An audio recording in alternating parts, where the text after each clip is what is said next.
backtrack a little bit. Yeah. I have only a few questions, which I'm sure you'll have a lot of stories about. Inshallah, I won't take up too much of your time. I know you're a very busy businessman. It is good, and this can be refreshing for Yes, me too. take a break, right, Yeah, from the yeah, work. right.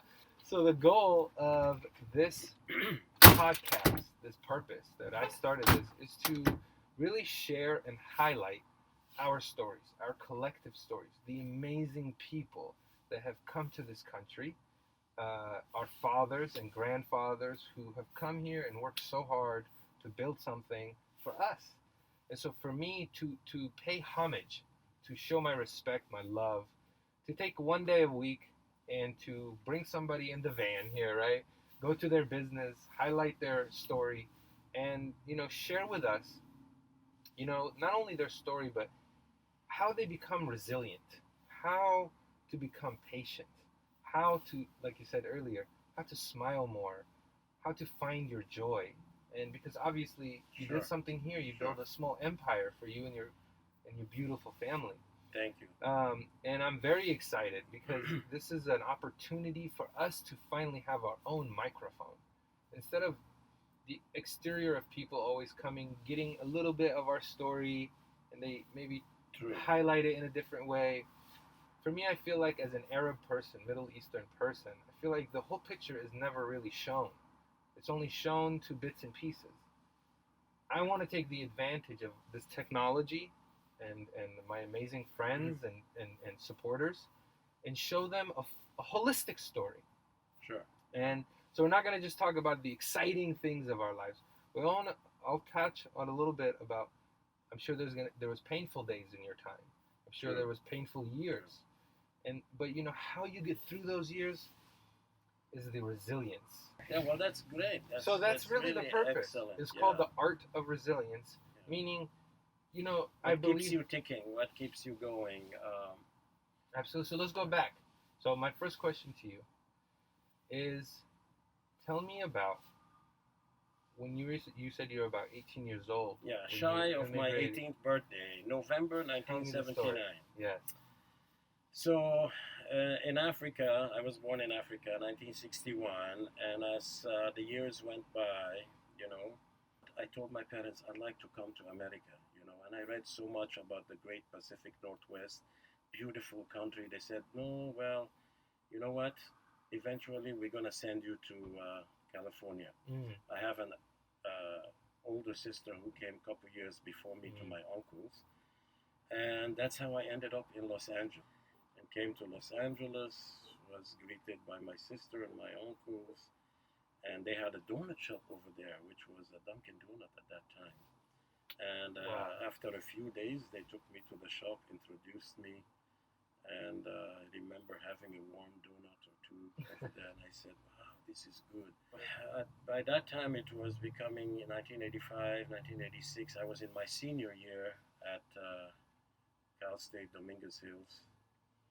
And then my father said, well, we have this opportunity of buying this donut shop right here that we're... Here? Yes. Yeah. So some of them were in Lebanon, some stayed in Africa. When the time came to purchase this shop, we were both in college, my brother and I, and my sister was just graduating from high school, and my mother fell ill. Sure. So my father said, well, I'm going to this donut shop. Well, he has no idea how to make donuts. It was me and my brother. We worked at the Dunkin' Donuts for some people, and we owned one in Hermosa Beach, California, briefly. So, and he said, you guys, I'm not going to make you come with me. I'm not going to force you, but this is an opportunity we have. You're welcome to think about it.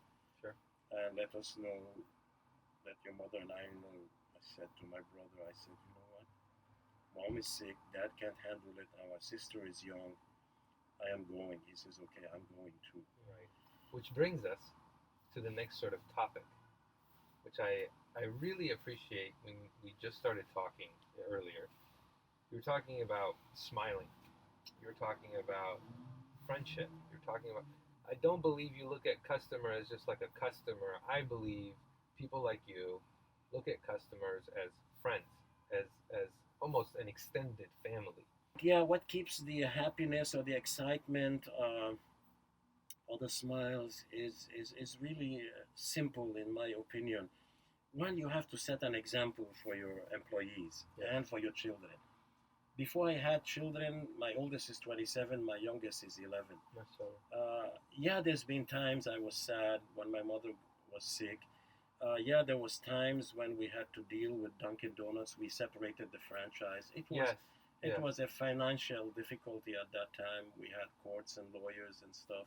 Well, not courts, settlements and Sure. lawyers. But it went fine, and everybody went their way. Mhm. But you wake up in the morning and then you say, "Hey, I need to put my best impression forward. If I see my daughter in the hallway getting ready for school, or my wife, or my son, I put my best impression. You Yes. don't take him for granted. And this Yes. is what I pass on to my children. They may still be in bed in the weekend. I don't see any of them. By that, I mean you acknowledge them with a good morning, with a smile, with a hug, especially the little ones. Mm. And your wife, or your brother. My sister was living with me. You always want to have that. Sometimes you don't feel like it, but it is good for you. In fact, it's the next step to feeling better, or Wow. going out there to do your to work. do good. Yeah, Yes. to do good. Everything opens up when you start it. It's that like you like your coffee, the sugar, the cream. Sure. It only gets better until the coffee gets poured in. You start Yeah. with the sugar, the cream, etc. But if you don't see your family, guess what? You open the door, and you are in your car, and your neighbor comes out, and you wave, make the eye contact, wave to your neighbor. Hi, Mhm. Chris. Hello, Howard. Hello, Marilyn. Hello, Mike. Or in my case now, my nephew is next door. He lives with me. Oh, it's a Sure. pride and joy. Sometimes if he's not there, the window is cracked, I will yell out, "Hey, Musa, where are you?" And my brother lives a quarter of a mile away. But it's a joy. It's people bring joy to me. Mhm. I enjoy seeing people. As the family grew, more people came in and worked with us. People meaning my family, and I kind of passed that on with my to my employees. The friendliness, the jokes, and being courteous to your customers and making it exciting. I love that, man. And I think, what's really unique about the way you run your business is that you run it like not just it's like, again, your family, and then it's an extended family. And I think, the idea of how I was raised, how you treat guests when they come to your home, right?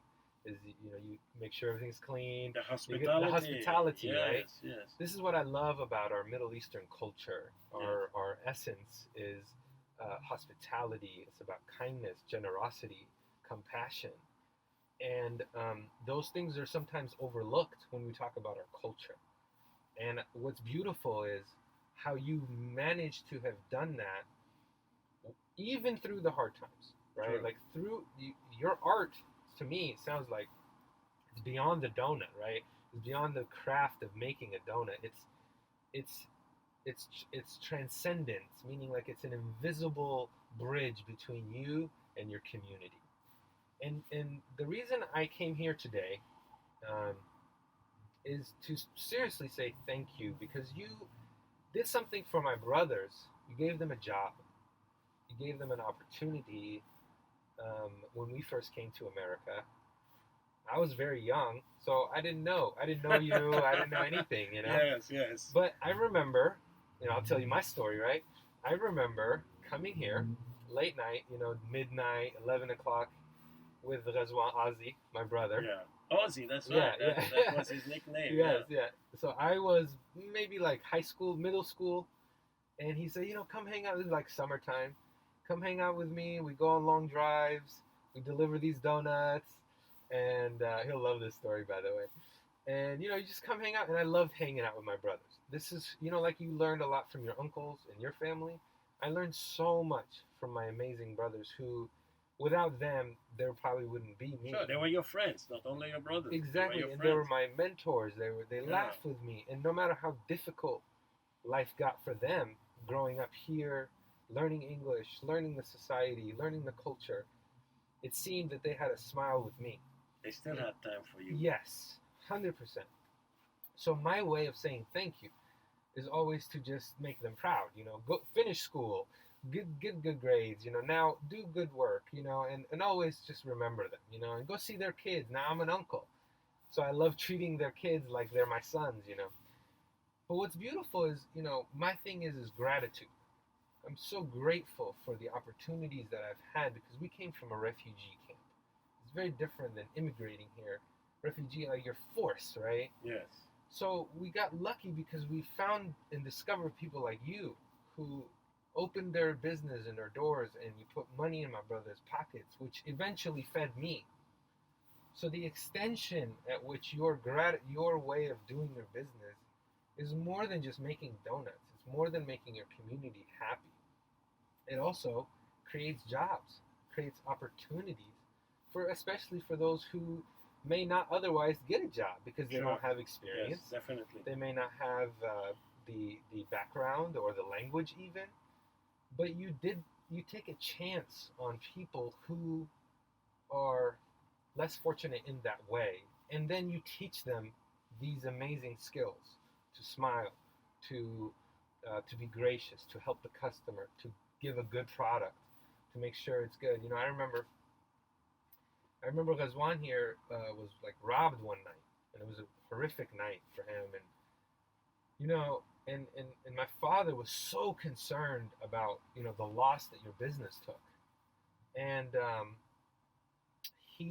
I remember this very distinctly. He wanted to do everything in his power to come and tell you thank you and we'll pay you back or whatever. And I remember you saying like, oh, insurance will take care of it. Alhamdulillah, like we have things in place that will take care of it. His safety was first. And I remember to my father that meant so much that someone would care so much about his son. Like, you treated Ghazwan Ozzie like your son.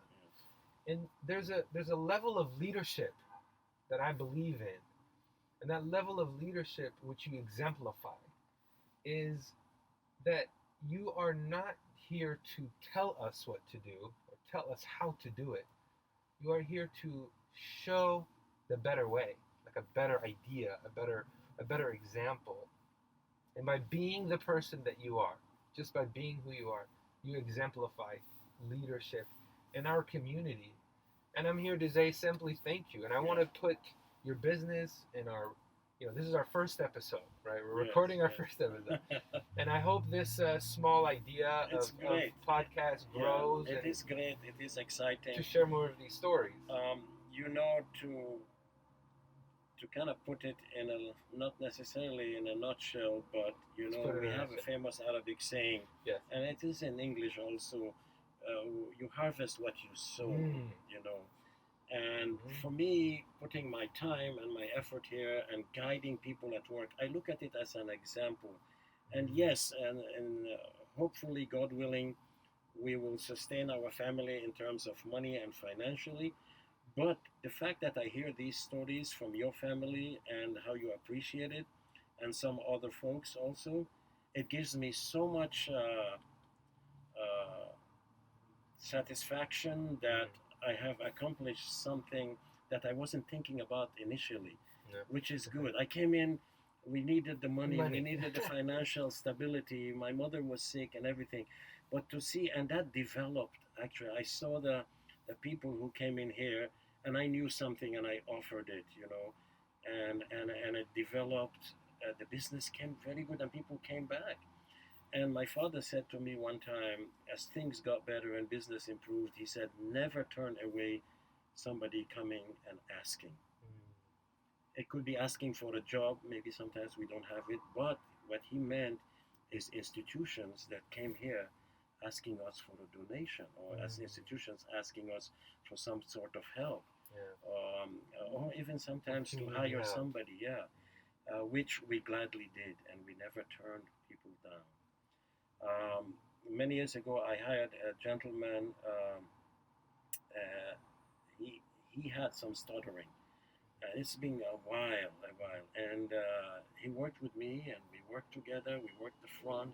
For me, I didn't see that as an issue. I saw it as a young man. All that goes in the background. Yeah. What comes in the front is somebody who wants Right. to work. I want him to see. He was so excited when he brought his application to me and filling out that application, and for me talking to him. I always make time to see someone, by the way. I always make time to talk to them, just like my father did. People came in to see him. He was his AKA, also known as Jack. They call Habib. His I beautiful love name, that. Habib. We I call him love Jack. it. He says, "Oh, I am son. I'm doing my." I said, "But they came. They asked for you." So this boy, going back to this boy, he worked with me for a while. It could have been a year and a half.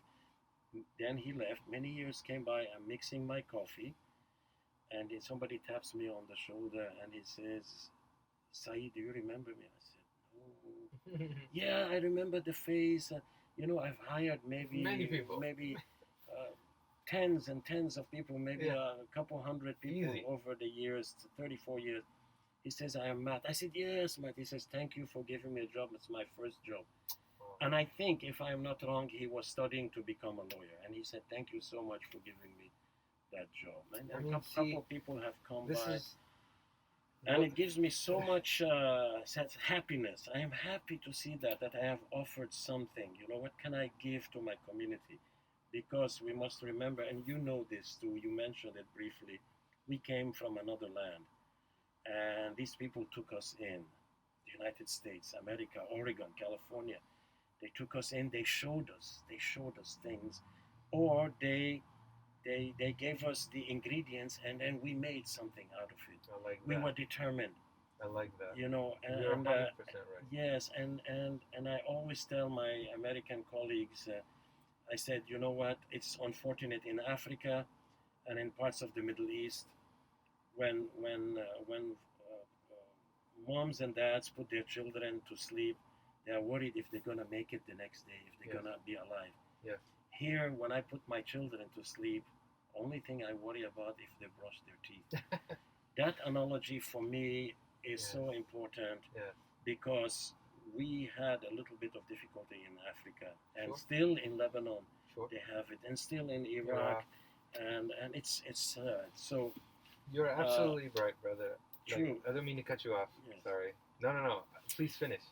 And to seal that, my father, when we went over the bridges in Portland, I'm sorry, I don't know all my Oh yeah, bridges. yeah, I've been no, here neither very do I. long, Neither but do I. it's the double decker, the I-5 bridge, Yeah. the one that splits into 84, and he goes and he sees, on one side he sees Mount St. Helens, on the right side he sees Mount Hood, and that's when you're going north. And then he sees the city below us and the river. And he says in Arabic, "May God protect this country. Wow. May God protect this town Wow. because it gave us sustenance." Oh. So that to me is really powerful because, people don't see it. You just take it for granted. Granted. Yes. See, So- this is, I strongly believe in everything you are saying. I feel like I'm talking to my father, But to thank be you. honest with you. Thank You know, you for saying I lost my father in 2016, and he taught me so much, man. Everything you're saying is like he's sitting in front of You me again. resemble him, by the way. Allah MashaAllah. Khalid. That is good that you have remembered. Very Yes. much, and and I'm going. My goal, not only with this work, but all my artwork, my future. I pray to Allah every day to give me the strength and the knowledge and the power to bring these stories so that it also inspires. I hope because this new world, this new digital recordings and everything, these are transcending the ocean. They transcend everything, Sure, right? sure. So I pray to God that it inspires my community back home to be better for each other, just like these communities are better for each other. They help one another. See, the unity, strength is in unity, beauty is in unity. And Allah, God, shows us that through everything. True. And I believe that. And my goal, again with this show and this episode, is to highlight the heart in which you carry, because it is the essence of our immigrant and refugee families that come here. We do feel rescued. We do feel the sense of, wow, look at what I can do here with all these ingredients. Given the chance. The opportunities. Given the opportunity. Yes. We are good people. We are do have 100%. intellectuals. We do have the gumption. We do have the hands. We can do it. Yes. Give us good health and we can move mountains. 100%. It is everywhere. In Asia, in Africa, in South America, in the Middle East. Only give us the chance. My Let me goal breathe is the to air. get these messages to our leaders or to new leaders who will take over. Meaning the young people, right? The young people, whether in our countries here or whatever, to think of our society as holistic, as that we are truly better if we work together and help one another. You said it earlier beautifully, and maybe we'll end on this. And I have one question usually for these podcasts, and that's, you defined it earlier. What defines your resilience? And I think you said, you have to get up every day, and you have to smile through it. You have to Positive attitude. Yeah. share a positive attitude, and I can't amplify that more because I believe in that as well.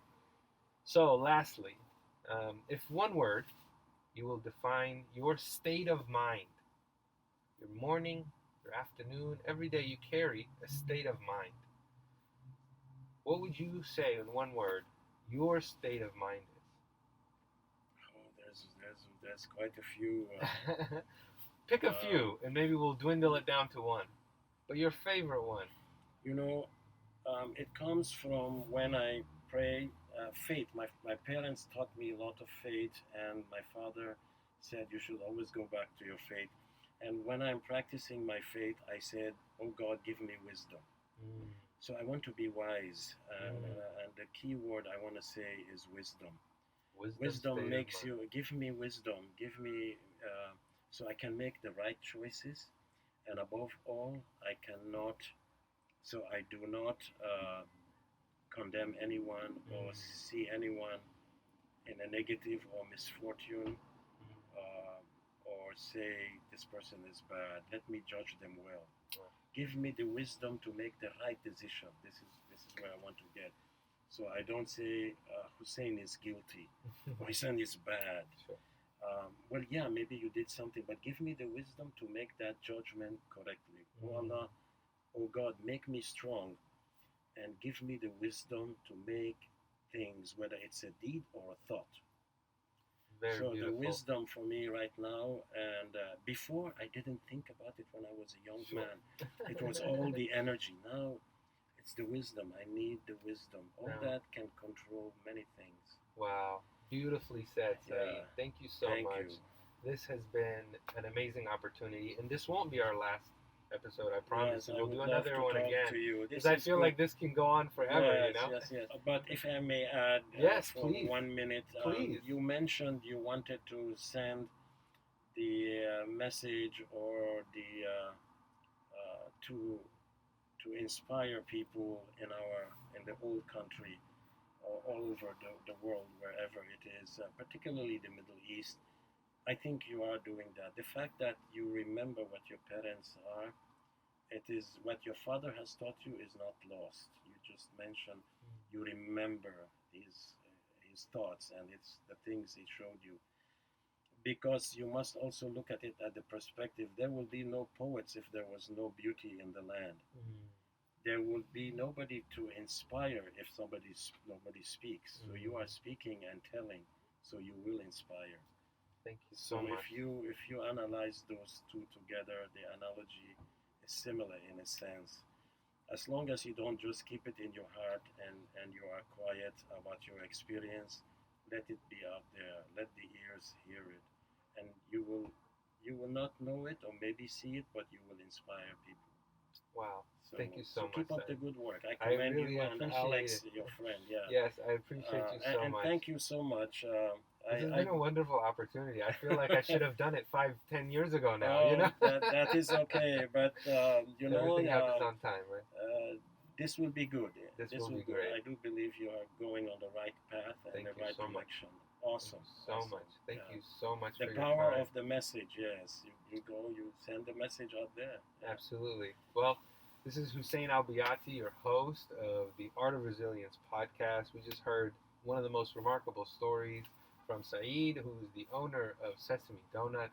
Not only owner of Sesame Donuts, but also a leader in our community, a person who exemplifies kindness, sincerity, and most of all, a beautiful smile, which sadly it's hidden behind a mask right now, but I know it's there because his smile speaks through his entire experience.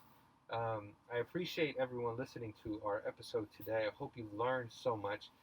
Saeed, if we need to come here and support you, how do we support Sesame Donuts? Where can we find it? I know you have 3 locations at this point. Well, we have been fortunate. We have 7 locations. We're opening the 8th one in Hillsborough, but this one here, and there's a downtown by PSU.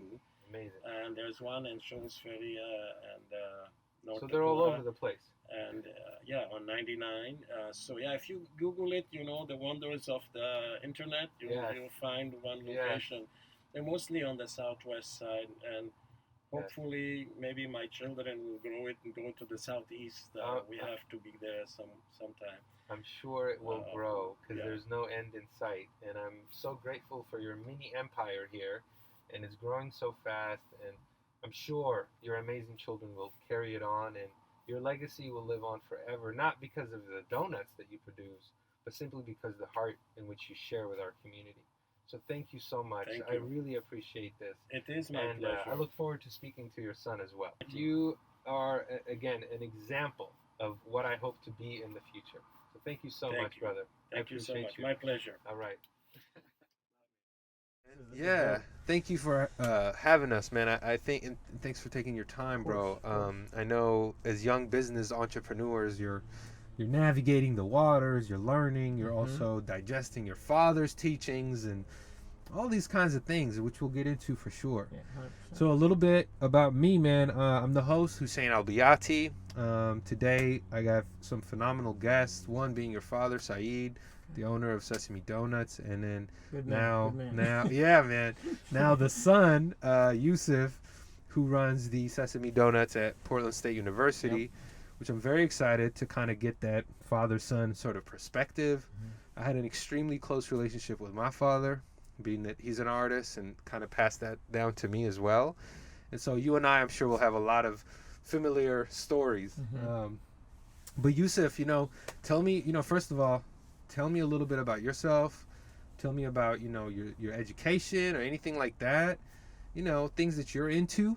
And then sort of what you've learned from your father, and then we'll get into talking about the donuts. 100%, man. 100%. That sound good? Yeah, no, that sounds amazing. That sounds good. Well, as you said, my name's Yussef, Saeed's son. I currently just recently graduated from PSU. Got a couple credits I got to clean up and take care of. Sure. But almost done with a political science degree, so nowhere near business. Everybody keeps saying, they're like, oh, business. And I'm like, nope, political science.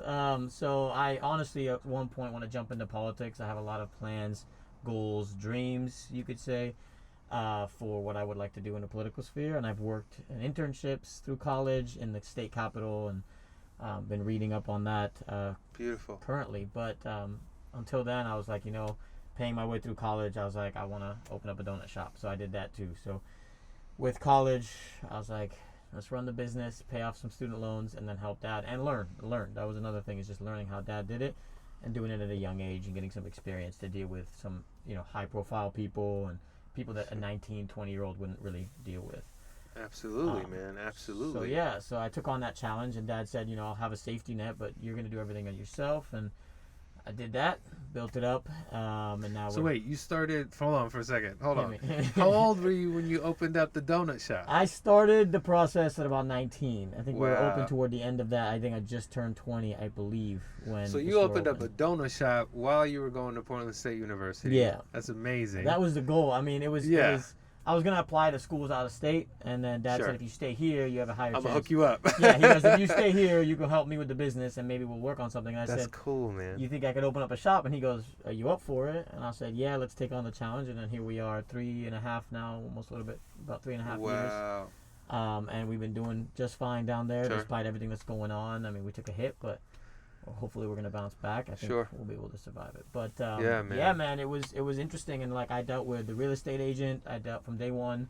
Took a meeting, dealt with the landlord, dealt with the lease process, sat in there, had to deal with issues of being like too young. They thought they could take advantage. I had to stand up in the meeting. I had to deal with that, and so it was always fun. I always did all my reading and all my researching, and then it was like, I know what I'm talking about, so don't treat me like a kid. So they learned pretty quickly, and so here we are.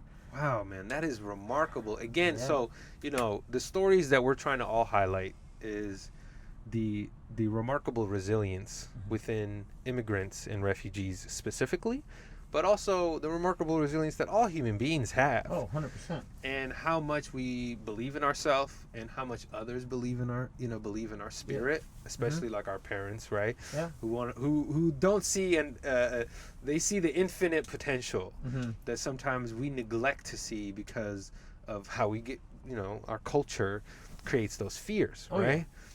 But it's remarkable to hear this story about a young man, 18, 19 years old, because I'm going to go through college, but while I'm here, because I'm going to spend my time here, I'm going to run this donut shop. Because not everybody thinks like that. When I was young, when I was at Portland State, I was hand painting T-shirts up by, I don't know if you've ever seen a P.S. Styles, a little barbershop right off of Jackson. I think I know exactly what you're talking about. Yeah, a little barbershop right there. Yeah. It's a good friend of mine who runs that barbershop, and that guy took a bet on me, and I rented his basement to do like screen printing and T-shirts and stuff when I was young. So we share that, this like go-getting mentality and all those good things. So 100%. I love that, man. So tell me more. So you start the donut business. You're going through school, but you're not studying business. You are the business, which is interesting, right? Yeah. So tell me about that. What was that like? I mean, it was tough. Honestly, I had to slow down, so I didn't graduate with my friends who I started college with. Sure. I took a fifth year, and now technically leaking into. I mean, I've graduated, but I got like 2 classes left that I got to kill off. So I didn't get to graduate with my friends because I did have to slow down my role. I was taking a full course load, and then realized that it was a lot with opening up the business. I was doing mostly everything, working long days. I'm telling, in the beginning, started working like we were open from 5 to midnight at that location because we wanted to see how the students would react and test the hours. So I was there at 4 a.m. training at openers, and then I'd stay pretty much all day. Sometimes I'd take naps in the office, come back out, and then train closers at night. So I wouldn't get home till 1 a.m. and then do it all over again. So like a first week, I was driving back and forth from Beaverton, 3 hours of sleep, 4 hours of sleep, and then coming back. Just so then I could and it was a whole thing. It was working hard, making sure I had time to do my studies, but also like showing him that I could do it, because it was also like proven to him, because he did it when he was younger. Yeah. And he worked his way through college, and so I was like, part of it was like me and Dad, like I want to do what he did because he wasn't wasting time. Yeah. And so I had fun, and I had friends and had a good time, and I got a little distracted here and there, obviously, but at the end of the day, it was tiring in the beginning, and so it did take some time to complete the degree, but we made it through that, and so now I was thinking about doing a master's program, but I'm holding off. Sure. Just until we build the business with the whole COVID crisis. And I'm not really an online student. Just kind of wait it out, do your business, and then the school's going to be there. It's exactly. not gonna go anywhere. Exactly. And so that's the thing, is help Dad grow. We're opening another shop. He may have mentioned it in Hillsborough. Yeah. Hopefully within a week or 2 we'll be open and operational. Wow. Inshallah. I love that. Yeah. So hopefully that goes well, and if that does, then we slowly grow. I've got plans to open up another shop in Southeast, a kitchen, big one, and then warehouse. Beautiful. And then slowly take over a little bit more downtown, so a couple more shops. Sure. Down there, and then so you just growing the empire. Slowly grow, make some money, and then eventually politics will be politics and so hopefully. Yeah, politics ain't nowhere, man. I mean, like the thing is, I'm involved a little bit with this commissioner stuff, which I'll share with you later on. Okay. It was for me to understand politics, to understand policy making, to understand what does Salem do, all these things. So I jumped in this thing called OCAPIA, Oregon Commission on Asian Pacific Islander Affairs. Okay. And, because there was not a Middle Eastern in sight, right, to understand this stuff. Yeah. Because, us Middle Easterns, we love talking about politics. Oh, yeah. But we don't like to be involved at all. Exactly. You know what I mean? No, it's dangerous. It's dangerous. It's this, it's that. But let's be real. Politics, it runs our world. It runs our lives. It runs everything. And you so spend, like a weekend in Salem, and you realize that there's so much. That's where all the power is. Yeah, there's so much that they're into, like everywhere. 100%. It has completely opened my eyes, and as to what it means to be in politics, what it means to make a policy even go from nothing to something. Yep. So I respect your mentality in the long run. I love that vision, saying, you know what, I'm going to build something that I can stand on, this platform. 100%. And that when I go into politics, you're going to learn, right? You have the compassion side, you have the generosity, you have this immigrant side. All those, your dad said it earlier, ingredients to utilize to enhance yourself and your community. Oh, 100%. Which I love because, a lot of people, when they share our stories, our immigrant story, our refugee stories, the light isn't really. It's only like almost like feel bad for them, feel guilty, but there's intelligence, there's scholars, there's doctors, engineers, there's entrepreneurs, and they're starting at 19, 20 years old. Because we have this urge, this urge, because like you said, like. You saw your father do it, and it's not even like you're trying to prove it to him. It's like, it's more like a gratitude, right? 100%. It's like the only way I can say thank you is to keep building what you 100%. started, right? You put me in a position to do something that you maybe were not able to do back, when you were my age, and then you still put us in that position and worked, hours, just tirelessly to get us in a position where I can do something at 19, 20. Why not take that advantage? I mean, we could have partied like my friends and had a good time, but I can do that at the same time if you just budget your time. So that's a huge. I love that. So okay, let's talk about time. Okay. You're a young dude.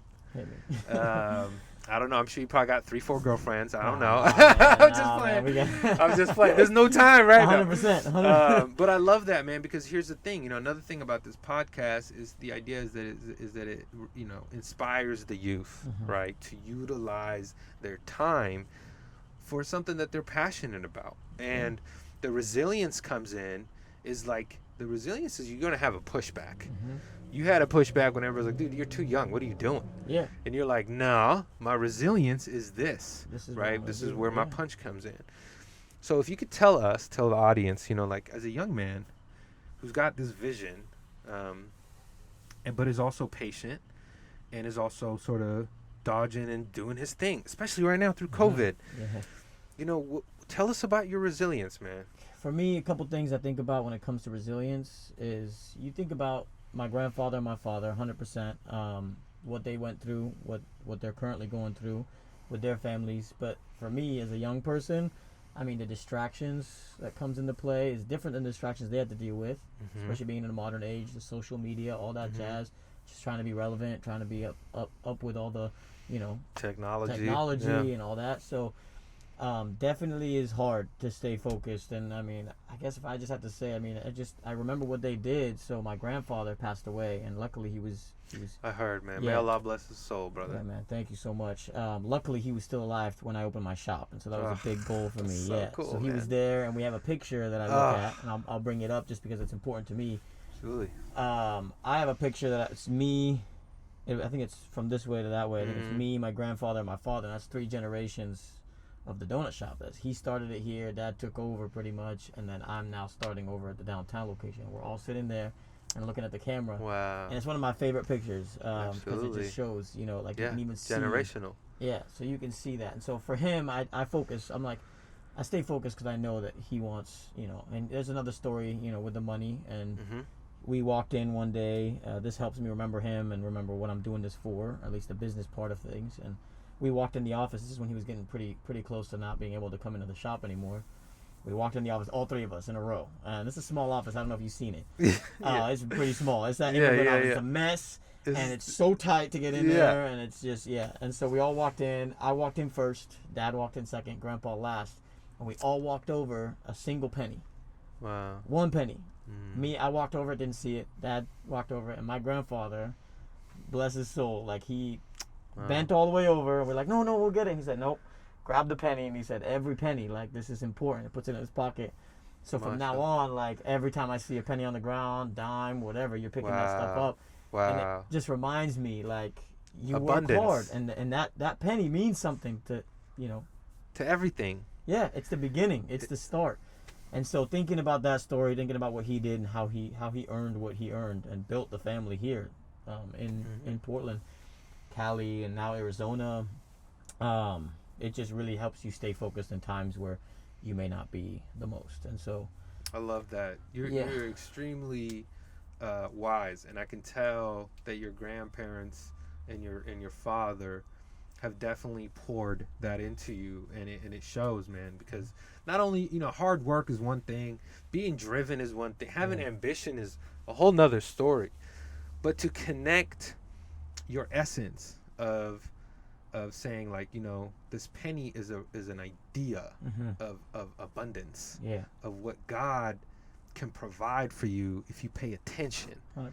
and if you learn to spend your time wisely. And so for me, like, you're a young guy, and I'm young too, I'm a little older, I'm a little older. No, man. But, you can pull out as young 24. people, as young people, we are constantly bombarded, like you said, with the distractions. Oh, yeah. And so for you to have that ability to kind of, like, see through all of it and recognize what your family's intentions were for you, right? Because let's be real, right? Immigrants and refugees, they come here, they sacrifice everything to come and start something beautiful. But not just for them. That's what's so cool. It's the selflessness of it. Yeah. It's like half for me, half for you. And then you get to have half, and then the other half is for your kids. Yeah. And it just kind of goes like that. It's a ripple. It's a ripple effect. It just continues. And I mean, that's amazing. So tell me, man, how has business been, like, at PSU, especially through this time? Business has been, it's like we're barely cutting it. We dropped 50%. Wow. When the students left. Yeah. Down. I had to close for 2 weeks in the early part of this, which was tough because me and Dad do not like closing. Yeah. But it was just dead. Like, we weren't cracking $100 to $200 a day, so it was like, I mean, can't afford paying employees for products. Sure. And then me and Dad sat down. We're like, you know what?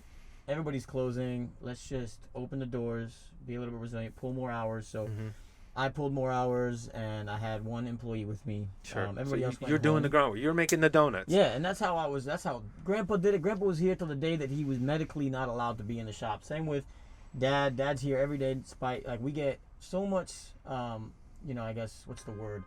Pushback. We get a lot of pushback from our family members and other family members and other managers or whatever. They're like, oh, we got a camera system and you got this. You don't have to be there. And the difference is, which I learned from him specifically, is when you're there, there's a different feeling. There's a different, like, essence in the shop. Energy. Yeah, there's a different energy in the shop. People come to see you and how you interact with the customers, how you interact with the employees. Same with my grandfather. And so that has always stuck with me. I try to spend as much time as I can in the shop. I mean, I'm young. I'm helping Dad with the other shop, so I'm hopping around. But when I'm there, I mimic that energy that he does. I joke with the customers, get to know their names, get to know who they are, and it becomes that community thing. And that's what people come. That's why his store is busier than the other stores, regardless. And that's why my store is picking up a little bit faster than the other stores picked up. It's because it has that community feel where they can come in, tell you about your day, and you're not going to be like just selling a donut. They want you want to know. And so that helped us a lot because when we reopened, people were like, okay, these guys are open. They're the only ones open. We opened short hours first, then elongated them. Now we're 7 to 7 down there. Good. And we're staying we're just doing the same grind every day. I slowly brought my employees back when they came to visit. They said, you have hours? I said, I'll make hours for you so that way they could pay their bills because a lot of them didn't have jobs. And so I was like, you know what? We got a loan. We can make it work. We'll shift stuff around so everybody's making some money. And so that's just how it is. That's remarkable, man. I mean, I love how you share your father's sentiment of try not to say no. If you can, try not, like you said, he just mentioned that, and it's beautiful how it transcends time and energy, and you still carry that. Dude, that is, that's gold, brother. Like, having that, that's gold seeping through your blood and that energy, and you're saying, like, look, I know we got a loan that I got to pay back, but your belief in what is to come is so vastly positive, right? Yeah. it's so behind the idea of like fear, you know, which I appreciate about you, man. And so tell us, man, like, you know, when you face fear, Okay. this is a tough one, right? Like Yeah, we all we'll see what I face can it. do. No, we all face it, man. Yeah. And you're a young person, you're ambitious, you're going for it. You got that warrior mentality, you know, I can feel it. Mhm. It's very beautiful, but then it's like grace, because you're saying like, I'm joking, I'm having fun with my employees, I'm making sure that they're having a good time, and I'm bringing energy to the table. Yeah. How can we, as entrepreneurs, as young people who are starting a business or looking to start things, you know, what is it? How do you wake up in the morning and think positively about what's to come? Yeah, no, that is a tough one. Honestly, man, I stay focused on like what I saw in the past. From if we're talking about COVID and our business, and then just in general, I know how my business was trending before. I know that people love us and know us, my family, the community around us. They support us and they want to be there. And so, this answer is probably twofold. One, the community support that we put out, money, support, help, just communicating with the public and getting to know them, it comes back. And not many people realize, if they just sit down and look at it, when you care about the community and you care about the people who come in to see you every day or every 2 days, you start to see them come back and care about you as well. And so when we got hit, we started seeing regulars come in and buying gift cards and supporting and coming back just because they wanted to make sure that we were still here after this whole thing. And that's mainly because we made an impression on them when they first came in, when they didn't know us. We gave them a free donut. We gave them a free cup of coffee. You should see when Dad visits. He's always buying people coffee. And I'm like, sometimes I even, business mind of me comes out. I'm like, Dad, my store's not doing as well as you, man. You got customers 30 years. Like, I just started. He's like, don't worry, it will come. And he was right. And so that's the first thing is that I remember is that we did a lot for our community, and our community will be there for us when we need them. And I mean, so far we've been doing good. We've been working hard.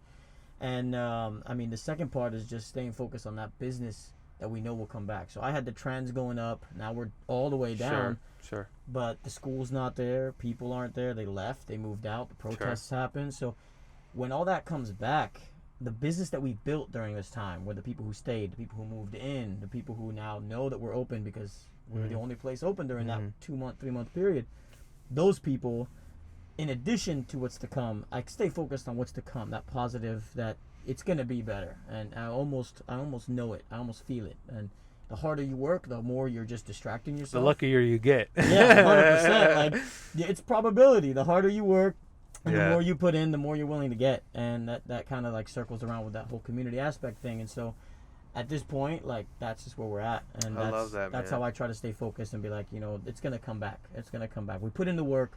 It's going to come back. It came back for Dad. It'll be there when we make it out of this. That's an amazing perspective to keep and have around with you. It's energy in of itself. And then to have somebody have that, you know, if I'm working for you, you have that vision, you have that, I want to keep working for you, right? If I'm coming to visit you and you're still smiling throughout these dark times and you're trying to make people smile, you're trying to joke with them, I want to come back to that. I don't fuck the donut. I can get a donut anywhere, right?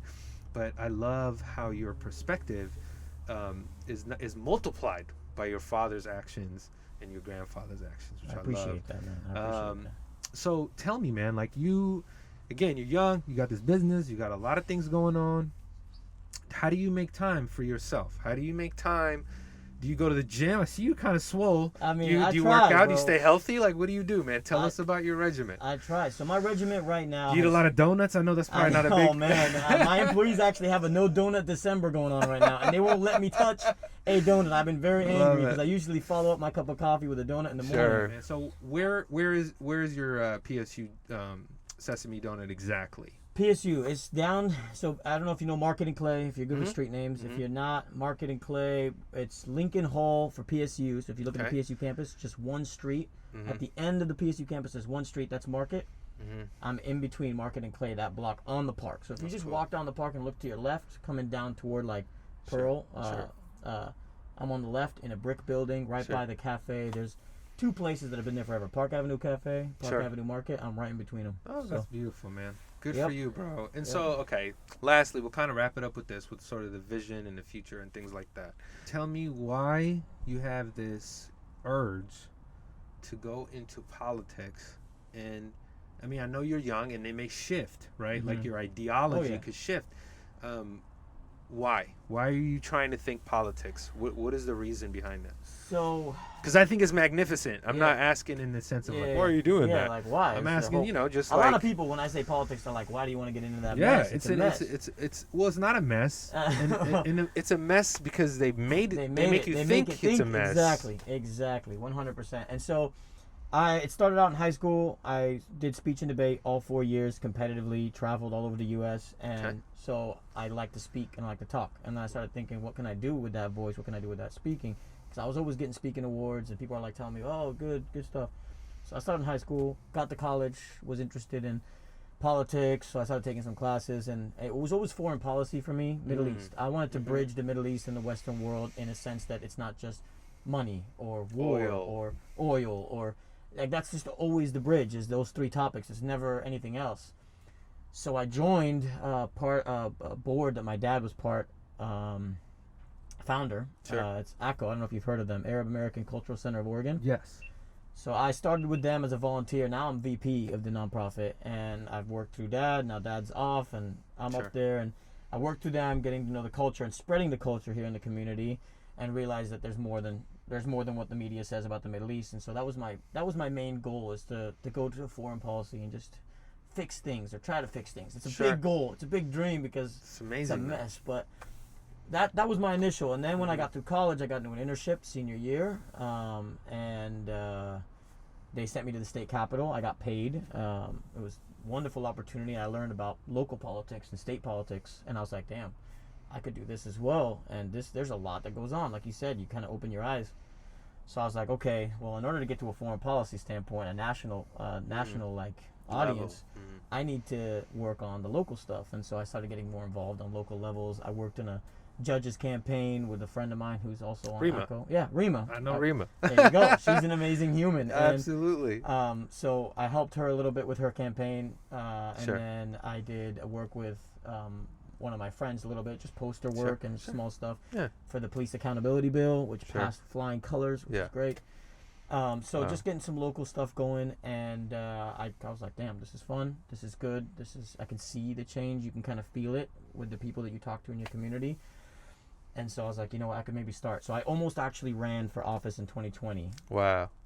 It was a far shot, obviously. I'm young. I don't have a lot of experience or education. But, I mean, look who's in the White House now. So we just decided, I was like, I could run. And then the lady that was supposed to be the position I was running for decided not to retire. And then she ended up retiring before I could do my paperwork. So it's a good thing because I don't think I was ready. I think I was just making a harsh, because I was in the Capitol when I was making that decision. I felt like I could do it. But it was a fun experience, and so that just pushed me like, I can do this, and I can kind of organize my time to do it, but I'm going to build the business, get some money, get a steady schedule, because that's what you need. I saw these representatives running around, juggling 2 jobs and a home. The one that I was working for, she was great, freshman, but she had 2 jobs, and she was just grinding. And so I was like, damn, I could do that. I could do that. I mean, it's hard, but I could do it. So, I mean, that's where it went. And then now I'm more interested in the state and the local politics, maybe even domestic. But the focus has always been the Middle East because, obviously, I mean, I've been to Lebanon once. I was planning on going back, but then COVID hit. And now the crisis over there, it's just a mess. But I'd like to at least help make things better over there. And I have some ideas, but isn't it interesting? Isn't it interesting how, like, our blood, right, especially being from the Middle East, has this urge. You don't even almost know where it comes from. Like, you can tell the stories, the pain and all these things, but there's this urge to want to help. It's that nationalism, man. And it's just belief in your own culture, belief 100%. In your people. Like, you love them, and that love transcends the ocean and time and space. And it's beautiful, and I'm so great, man. I'm inspired by you, first of all. I appreciate that. First, and you have this incredible ambition to do more, and I think, as long as you keep taking care of yourself, the more will come, even if you don't want it to. I know that for sure. That's awesome. And I think you have every opportunity, every possibility, and I'm here to support you in moving forward with anything politically, because it's important our voices are heard. It's important that our stories are laid out. It's important that, you know, people like yourself are then inspiring other young people, you know what I'm saying, especially through your speaking, especially through all these outlets and opportunities.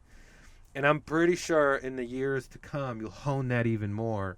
And once your ship starts to float, you know, as far as like your small businesses running around and you're good, once those are dialed, then you'll have more time to put into the, you know, political ideologies and movement and moving those needles forward. 100%. I think you're going to have an incredible journey ahead of you, man. And I can't wait to interview again in the future, because I know it's going to just keep moving forward. See where we're at. Yeah, Yeah, no, that's man. awesome, man. You know, good for you. I appreciate you. I appreciate taking the time. I Yeah, mean, man. This Absolutely. is awesome. I love what this is all about. I mean, you explained it, and I was like, "This is dope." I haven't heard about it, and so Yeah, man. I No, would, this is quite literally our first episode. really, that's great. 100%. And I wanted to make sure your father and you were in this, because one, we're working with Portland State, and I know they appreciated, you know, having Sesame Donuts on and everything. Oh yeah, But more importantly, man, because I really wanted to share that story, the fabric, lay down the fabric. Look at these amazing people and how they're passing down. And because that's what I feel from my father, awesome. is that passing down of Yeah. not just the pain. You know, we lived in a refugee camp for 4 years. That was hell. You know what I'm saying? Like, we, in surviving that, created this like survivor guilt. Yeah, I can't even imagine. You know what I'm saying? Man. You know, there's a slight difference between an immigrant and a refugee, but we still carry that gene of, how can I help my people? Oh yeah. Where are they? Where are they hurting? Mhm.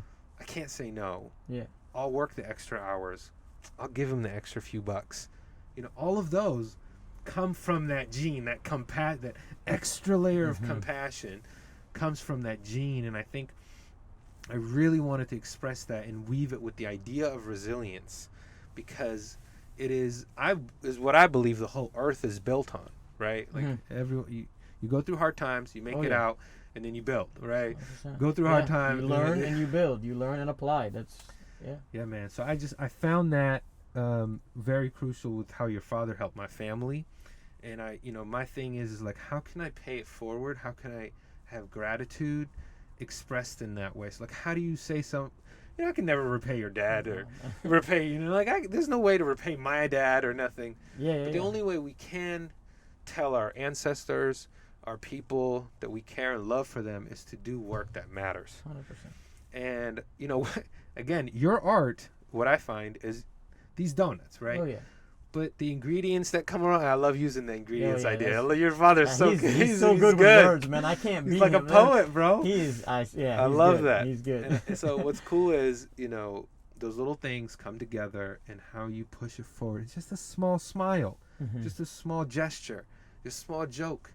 That transcends everything, and it eliminates this idea that we're not all supposed to be here together. Oh yeah. We're all from Earth. We're not just from the United States or Lebanon or whatever. And we're all going through certain hardships, especially right now. Oh yeah. So I'm happy to see where this takes you, these journeys, and how you're going to help people in the community, man. Where can people... I know your dad, said sesamedonuts.com. You guys are updating your website and all these good things. Currently doing that. Social media, just at Sesame Donuts. We've got a sesamedonuts.psu account that's strictly for my shop, but it helps advertise for most. I mean, we do a lot of just, funny stuff sometimes, some raffle giveaways. So that one's the most that's the most Instagram that's used. Okay.